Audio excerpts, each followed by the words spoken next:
Friends చూడండి, gas leak ఎలా జరిగిందో. చిన్న మైనర్ లీక్ అనమాట. మీకు దగ్గర జూమ్ చేసి చూపిస్తాను చూడండి. అక్కడ నట్టు మీద చిన్న గాడిలాగా ఉంటుంది కదా, ఆ గ్యాప్లో వెళ్ళి గ్యాస్ అనేది లీక్ అవుతుంది అనమాట.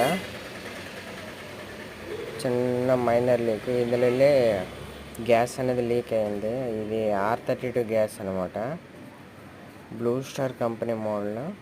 ఇది ఏం చేయాలంటే మనం ఇప్పేసి మళ్ళా నీట్గా ఫ్లేరింగ్ చేసి గ్యాస్ పెట్టుకోవాలి. చూస్తున్నారు కదా, చిన్న లీకు, మైనర్ లీకు.